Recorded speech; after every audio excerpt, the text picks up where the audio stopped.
El día en que Asano Naganori empuñó su daga contra Kira Yoshinaka no fue el principio de una rebelión, sino el final de algo mucho más antiguo, la ilusión de que el código del Bushido protegía a los justos. Era la primavera del año 1701 en Edo, capital de un Japón gobernado por el shogunato Tokugawa. Un país estratificado hasta la asfixia, donde cada gesto estaba codificado, donde el error social era crimen y la desobediencia, sentencia. Asano, joven daimyo del feudo de Ako, había sido convocado al castillo por orden del shogun para recibir instrucción ceremonial por parte del maestro de protocolo, Kira. Pero desde el primer día, lo que debía ser una enseñanza se tornó humillación. Kira lo trató como a un campesino vestido de seda. Se burló de sus modales, lo obligó a repetir rituales una y otra vez hasta deformar el sentido de la obediencia.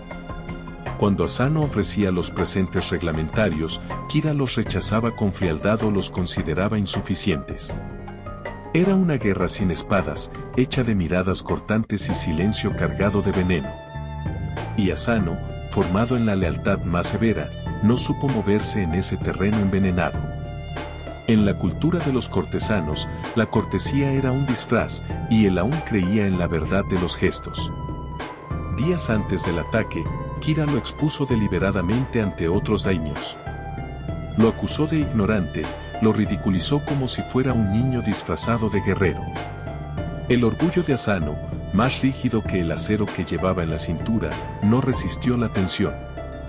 En un corredor lateral del castillo, sacó su daga y atacó. No fue certero. Kira apenas resultó herido. Pero el acto fue un sacrilegio. Ningún hombre podía blandir un arma dentro del castillo del shogun. La ley era clara, el castigo sería seppuku inmediato.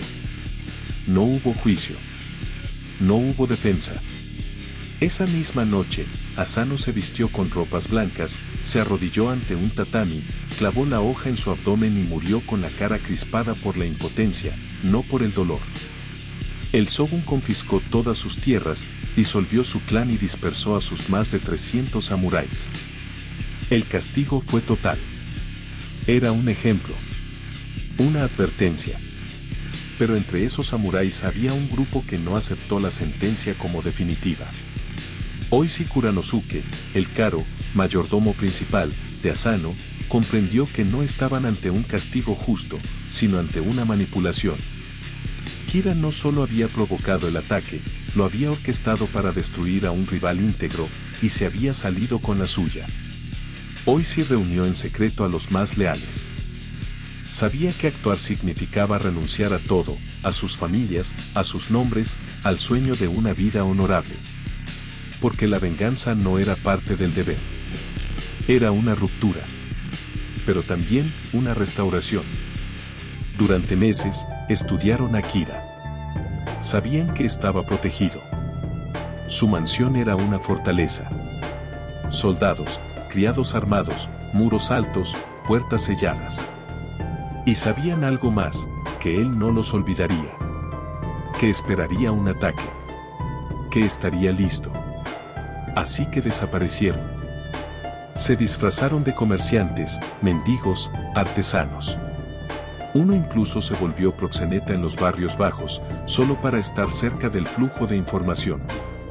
Oishi se dejó ver ebrio en las calles de Kioto, arrastrando su honor por los suelos, sabiendo que solo el olvido les daría espacio para la estrategia. Pasaron casi 2 años. 2 años de silencio. 2 años de observar sin ser vistos. De trazar mapas con carbón en la noche. De medir distancias entre puertas. De infiltrar mensajeros entre sirvientes. De estudiar los cambios de turno. Y de soportar el desprecio de un mundo que los creía cobardes, traidores, olvidados. Cada uno de ellos llevaba la imagen de Asano en la mente, pero no el rostro noble que conocieron, sino el cadáver ceremonial en el tatami. El cuerpo que la justicia había abandonado. Y mientras el mundo los enterraba en la indiferencia, ellos afilaban las espadas. Porque la herida que no sangra es la que tarda más en cerrar. Y ellos no querían que cerrara. El asalto estaba próximo. Pero el verdadero incendio había comenzado mucho antes, cuando se quebró algo invisible en la mirada de un hombre. Y los que lo amaban, en vez de mirar a otro lado, decidieron arder con él. Kira Yoshinaka no era un monstruo por naturaleza. Lo fue por el sistema que lo moldeó, por la impunidad que lo rodeaba, y por el poder que sabía usar sin ensuciarse las manos. Como maestro de ceremonias del Shogun, no necesitaba blandir armas, sus herramientas eran las normas, los rangos, los silencios humillantes. Había perfeccionado el arte de aplastar con formalidades. Y lo hacía con una sonrisa pálida, en pasillos donde los ecos no llevaban nombre. Tras la muerte de Asano, Kira no se ocultó. Recibió con elegancia los elogios sutiles de los cortesanos, aceptó los susurros que lo llamaban astuto, útil, leal al orden. Su herida leve fue vendada y luego convertida en símbolo, el mártir del sistema, el funcionario fiel atacado por un salvaje. Nunca alzó la voz para condenar a Asano. No lo necesitaba. El aparato lo hizo por él. Pero lo que no esperaba era la persistencia de los hombres rotos. En Ako, el castillo del clan caído fue ocupado por soldados del gobierno. Los Ronin fueron dispersados como polvo, algunos huyeron, otros buscaron amparo en templos, unos cuantos abandonaron la espada. Pero Oishi Kuranosuke no huyó. Reunió a los más leales en secreto, los observó en la ruina, los interrogó sin hablar. No buscaba ira, buscaba convicción. Oishi sabía que un ataque impulsivo los condenaría. La mansión de Kira, en Honjo, estaba resguardada día y noche. Espías monitoreaban cualquier reunión sospechosa. El shogunato estaba atento a cualquier gesto de rebeldía. Así que planificó algo más difícil que un asalto, la desaparición. Los 47 se esfumaron. Algunos se fueron al norte, otros se instalaron en Edo con oficios falsos. Trabajaron como comerciantes, constructores, hasta barrenderos. Uno se hizo monje. Otro se infiltró en los círculos de Kira disfrazado de jardinero. No había margen para el error. Oishi, por su parte, asumió el papel más sucio. Se trasladó a Kioto, se divorció de su esposa para protegerla, envió a sus hijos lejos y se convirtió en un borracho público. Lo veían tambalearse por los burdeles del barrio Gion, acompañado de cortesanas, riendo sin alma. Algunos le escupieron al pasar. Dijo que no había nada que hacer, que el honor no alimenta el hambre, que Asano había muerto por su estupidez. Era mentira. Cada noche escribía cartas con tinta oculta, enviaba instrucciones cifradas. Cada semana recibía informes sobre Kira, cuántos guardias, qué puertas eran reforzadas, quienes entraban y salían. Anotaba con la precisión de un cirujano. Cada dato era una herramienta. Cada humillación, una inversión. Pasó más de un año. Durante ese tiempo, varios de los Ronin recibieron propuestas para ser contratados por otros clanes. Las rechazaron todas. Vivieron en cuartos miserables, comiendo arroz frío, vendiendo objetos para sobrevivir. Su entrenamiento era discreto pero constante. No había calendario. Solo una promesa silenciosa. Kira, confiado, empezó a bajar la guardia. Los informes de sus espías indicaban que los antiguos vasallos de Asano estaban desorganizados, deshonrados, resignados. La presión política se disipó. Su seguridad fue reducida. Cambió turnos. Reforzó solo las entradas principales. Empezó a salir de su mansión. Fue entonces cuando Oishi se detuvo una mañana frente a un cerezo marchito. No dijo una palabra. Solo envió una carta sellada con tinta negra. Una frase en clave. Era hora. Los 47 hombres, cada uno en su escondite, entendieron lo mismo, el olvido había hecho su trabajo. Kira dormía creyéndose a salvo. Nadie los recordaba. Y por eso, por fin, podían volver a ser visibles. No con palabras, sino con acero. La noche del 14 de diciembre de 1702, Edo dormía bajo una nevada densa, callada como un presagio. Las calles estaban desiertas. Las puertas, cerradas. La ciudad, envuelta en el sopor del invierno. Pero en las sombras, 47 hombres caminaban como si volvieran de la tumba. Vestidos con ropas oscuras, cuerdas, garfios, martillos envueltos en tela. No eran soldados, eran fantasmas.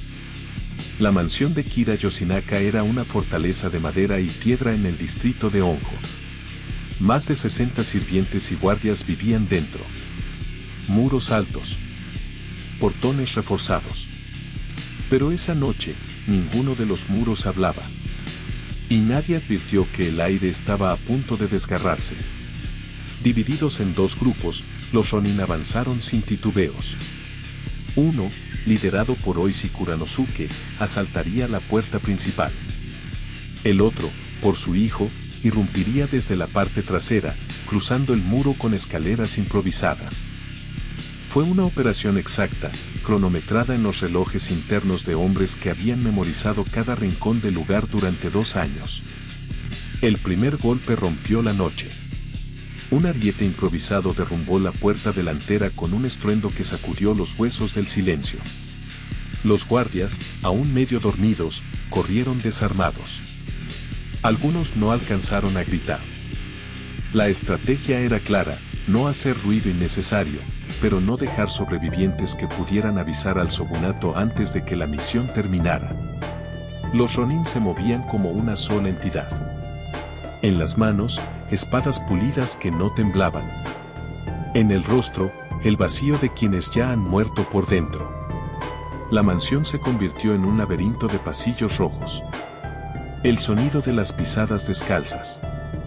El chocar de cuchillas. Los gritos breves, ahogados. Oishi ordenó capturar vivo a todo aquel que pudiera dar la ubicación de Kira. Pero no había misericordia. Un sirviente que mintiera moría en el acto. No era crueldad. Era el peso de la promesa. Kira no aparecía. Había huido de su cuarto. Buscaba una grieta. Una salida. Tal vez pensaba que todo esto era un castigo de los dioses. Tal vez no pensaba nada. Fue encontrado escondido en una pequeña estructura exterior, usada como almacén. Cubierto con paja, temblando. No llevaba espada. No tenía palabras. Solo ojos de animal cercado. Oishi lo miró durante largos segundos. No lo insultó. No gritó. Le ofreció morir con honor. Le tendió una daga. Kira no se movió. No dijo sí. No dijo no. Solo lloró. Oishi asintió en silencio. Le cortó la cabeza. No por odio. No por justicia. Por lealtad. Por deuda. Por todo lo que se les había arrebatado. Luego, los Ronin apagaron los fuegos que se habían iniciado en la pelea. Curaron a los heridos. Reunieron los cuerpos de sus enemigos caídos y los colocaron con respeto. No eran asesinos. Eran soldados en la última misión. Con la cabeza de Kira envuelta en tela blanca, caminaron hasta el templo Sengaku-ji. Amanecía. Ningún guardia los detuvo. Nadie habló. Como si la ciudad supiera que lo inevitable había ocurrido. Al llegar, se arrodillaron frente a la tumba de Asano Naganori. Depositaron la cabeza como ofrenda. Luego, se entregaron. Uno por uno. Sin negar nada. Sin pedir clemencia. Sabían lo que venía. Lo habían aceptado desde el principio. Para ellos, el castigo no era la muerte. Era haber vivido sin hacer lo que era debido. El veredicto no llegó de inmediato. El shogun Tokugawa Tsunayoshi, enfrentado a un dilema imposible, se recluyó en silencio durante semanas. Por un lado, los 47 hombres habían desobedecido su ley más sagrada, atacar sin orden, tomar justicia con sus propias manos, asesinar a un cortesano bajo su protección. Por el otro, habían actuado con una pureza de propósito que desbordaba incluso el código del Bushido. La población los llamaba héroes. Las calles murmuraban su nombre con respeto contenido. Los templos encendían incienso por sus almas antes de que murieran. Durante esos días, los Ronin no estaban encadenados. No fueron arrojados a celdas oscuras ni tratados como criminales. Fueron alojados en 4 residencias de daimios afines, quienes, aunque obedecían al Shogun, no podían ocultar la admiración temerosa que sentían por ellos. Los sirvientes hablaban en voz baja. Nadie levantaba la mirada. Los días pasaban entre meditaciones y rituales silenciosos. Fuera de esos muros, sin embargo, la ciudad ardía en rumores. Había quienes pedían su perdón, intelectuales, poetas, incluso samuráis de clanes rivales, que veían en su acto una restauración del honor perdido. Pero también había cortesanos que exigían la ley. Si el Shogun no los castigaba, ¿quién obedecería las reglas? ¿Qué autoridad quedaría? El Shogun eligió un camino intermedio. No los ejecutaría como criminales. No serían decapitados, ni colgados, ni expuestos en público. Se les permitiría morir como samuráis. Todos. Por seppuku. El 4 de febrero de 1703, antes del amanecer, los 46 Ronin supervivientes, uno había sido enviado previamente como mensajero para anunciar el éxito de la misión. Se prepararon para el último acto.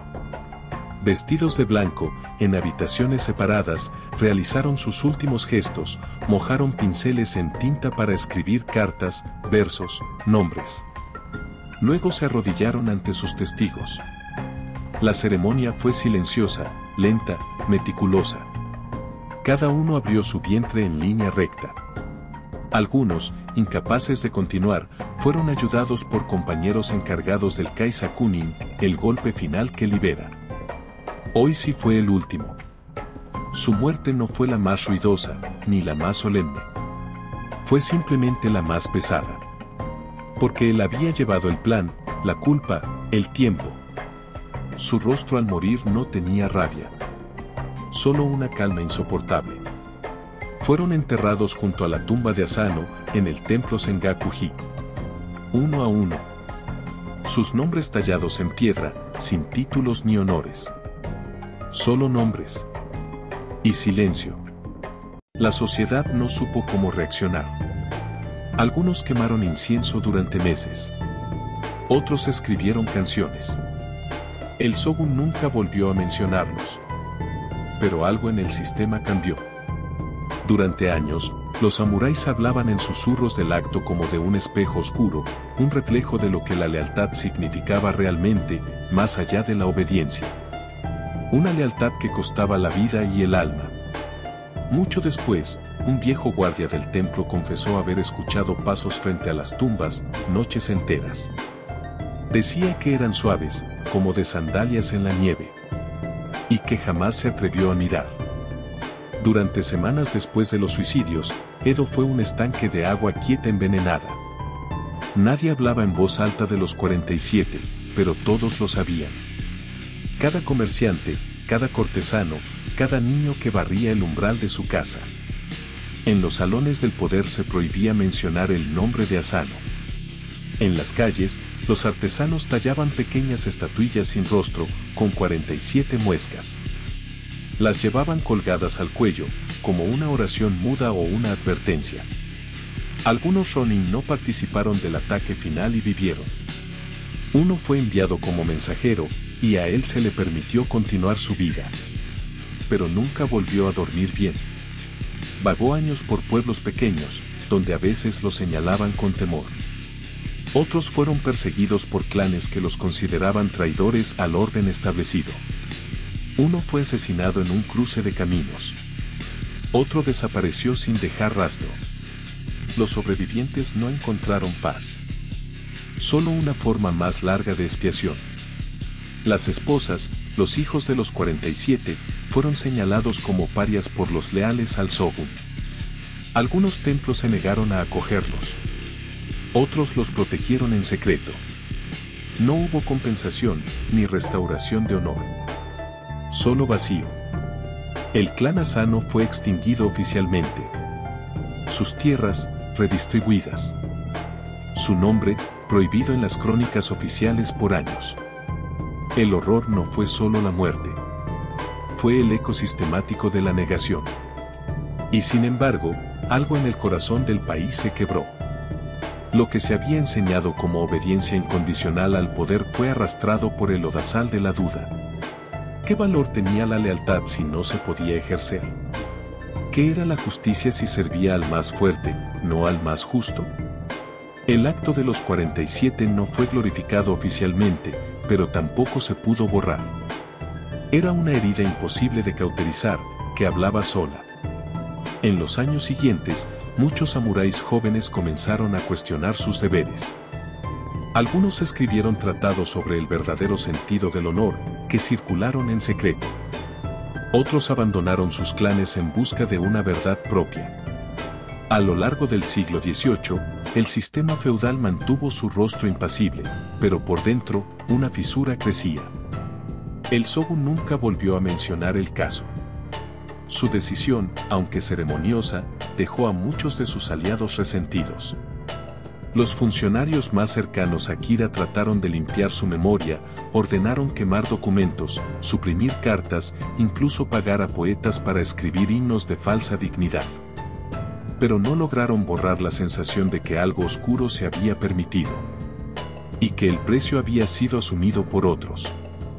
Sengaku-ji se convirtió en lugar de peregrinación. Primero en secreto, luego en procesiones cada vez más numerosas. Algunos llevaban ofrendas. Otros solo se arrodillaban y lloraban. No sabían exactamente por qué. Tal vez porque en esa tumba múltiple descansaba algo más que cuerpos. Algo que faltaba en la vida que llevaban. Siglos después, el Japón moderno los declararía héroes. Los museos expondrían sus espadas, las escuelas enseñarían su historia como ejemplo de virtud. Pero para entonces, ya era demasiado tarde para ellos. El horror no fue redimido. Solo reciclado. Hay actos que parecen justicia y son venganza. Hay lealtades que huelen a traición. Hay fidelidades que destruyen más de lo que salvan. Y hay noches como aquella, en que la nieve cae sin ruido, para que la sangre no se oiga. Años después, el eco de los 47 Ronin seguía retumbando en las entrañas del archipiélago, aunque nadie lo nombrara en voz alta. Los templos mantenían encendida la llama de su memoria, pero el sistema los había convertido en mito, no en historia. El poder había domesticado su gesto. Y al hacerlo, había creado un fantasma aún más peligroso, el del honor no controlado. Los clanes comenzaron a utilizar el relato a su conveniencia. Algunos lo contaban como ejemplo de obediencia extrema, otros como advertencia. En secreto, se formaron círculos de samuráis que discutían si el bucido debía responder al señor o a la conciencia. En las sombras, lo que los 47 dejaron fue un fuego lento que erosionó la obediencia ciega. Durante el siglo XIX, con el colapso del shogunato Tokugawa y la llegada de la restauración Meiji, la historia de los 47 fue reescrita una y otra vez.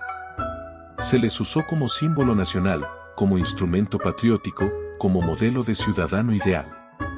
Pero la verdad detrás del acto, la rabia contenida, el abandono, la humillación sistemática que los llevó a asesinar, fue cuidadosamente sepultada. No convenía mostrar que el poder había provocado el crimen que luego castigó. El emperador los honró tardíamente. Un mausoleo, poemas oficiales, incluso una obra de teatro patrocinada por el Estado. Pero era un homenaje sin carne. Político. Cómodo. Un simulacro de redención para una nación que necesitaba héroes sin grietas. Pero la grieta nunca cerró del todo. En 1945, después de Hiroshima y Nagasaki, hubo quienes recordaron el gesto de los 47 como una advertencia. No por el honor, sino por el silencio que lo rodeó. Por el precio que se paga cuando se niega la humanidad en nombre de la estructura. En los pasillos del poder, algunos generales citaron su ejemplo sin comprender que lo que aquellos hombres habían hecho no fue obediencia. Fue ruptura. Fue el grito de los que ya no tenían lugar en el mundo. Hoy, en Sengaku-ji, aún se dejan ofrendas. Incienso. Pequeños textos enrollados. Gotas de sake. Y no todos los que visitan saben por qué lloran. Solo que hay algo ahí que duele. Algo que no se puede corregir. Tal vez sea esta la verdadera maldición del relato, no su violencia, no su belleza trágica, sino que obliga a preguntarse qué habría hecho uno, si lo hubieran despojado de todo, menos de una promesa. Y si, llegado el momento, uno también habría caminado en la nieve. Sin hablar. Sin volver la vista atrás. La historia de los 47 Ronin no terminó con sus muertes.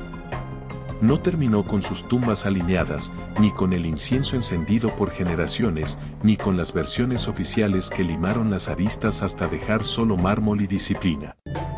Terminó, si es que alguna vez lo hizo, en los rincones invisibles donde el honor se convierte en condena. Porque no hay victoria en este relato. No hay gloria en desollar la propia alma por una causa que ya no escucha. Lo que se hizo no puede deshacerse. Un grupo de hombres fue llevado hasta el límite por un sistema que los convirtió en huérfanos de su propia ética. Les quitaron al Señor, les negaron la justicia, los arrojaron al silencio. Y en ese silencio, creció algo más fuerte que el deber, la necesidad de no olvidar. De no dejar que el agravio se disolviera como lluvia en papel. De resistir, aunque al final costara la vida. La verdadera tragedia no fue el ataque. Fue lo que obligó al ataque. Fue el frío de un gobierno que castiga la fidelidad cuando incomoda, que exige obediencia pero abandona cuando conviene. Fue la mecánica implacable de un código que mata a quienes lo siguen demasiado lejos. Y eso es lo que permanece. No los kimonos blancos. No las espadas rituales. No las flores en las tumbas. Sino el hecho incomprensible de que, incluso sabiendo cómo iba a terminar, siguieron adelante. Porque en ese vacío, entre la lealtad rota y el mundo indiferente, solo les quedó caminar hacia la muerte con los ojos abiertos. Al final, nadie quedó limpio. Ni el enemigo muerto, ni los vengadores caídos, ni el país que los usó para contarse una mentira más bella. Solo la nieve, cubriéndolo todo. Como si el país mismo quisiera enterrar lo que nunca supo cómo sostener. Eso es lo que duele. Eso es lo que perdura. Pero aún queda algo que pocos conocen, algo que se oculta entre los pliegues del relato principal, como si fuera un susurro reservado solo para quienes saben mirar más allá del mito. Los 47 no se convirtieron en leyendas solo por su acto final. Se forjaron en el hábito, en la disciplina silenciosa que practicaron durante los casi 2 años de espera. No fue un arrebato, fue una preparación meticulosa, diaria, brutal. Se levantaban antes del amanecer, incluso en los días más fríos, para entrenar con la katana en patios cubiertos de escarcha. Practicaban no solo la lucha, sino la inmovilidad. Aprendieron a esperar. A fingir. A convertirse en fantasmas dentro de la ciudad. Uno trabajaba como comerciante de carbón. Otro servía sake en una casa de té. Algunos se degradaron a sí mismos, con tal de no levantar sospechas. Ocultaban el fuego con una máscara de rutina. Pero cada noche, en casas discretas o bajo el resguardo de un bosque, se reunían a repasar cada paso del plan. Cartografiaban entradas. Memorizaban horarios. Simulaban fallas para detectar grietas. Rezaban no por piedad, sino por claridad mental. Uno de ellos, según cartas recuperadas, practicaba meditación zen frente a una piedra, todos los días, con el mismo pensamiento repitiéndose: moriré derecho. No temer. No dudar. No fallar. La lealtad no fue un dogma para ellos. Fue un músculo. Lo entrenaron como se entrena la espada. Con dolor. Con hambre. Con silencio. Dejaron de ser hombres para convertirse en un solo cuerpo, una sola voluntad. Y fue esa voluntad la que atravesó la nieve aquella noche final, no por venganza, sino por una coherencia forjada golpe a golpe en la oscuridad. Quien no entrena el alma no puede entender lo que ellos hicieron. Porque la fuerza no está en el acero, sino en el ritual invisible que lo sostiene. Y esa fuerza, aunque todos hayan muerto, aún respira. En cada decisión que exige un precio. En cada acto que no busca gloria, sino sentido. Gracias por ver y por acompañarme con esta historia. Si quieres seguir descubriendo más relatos fascinantes, no olvides suscribirte. Nos vemos en la próxima.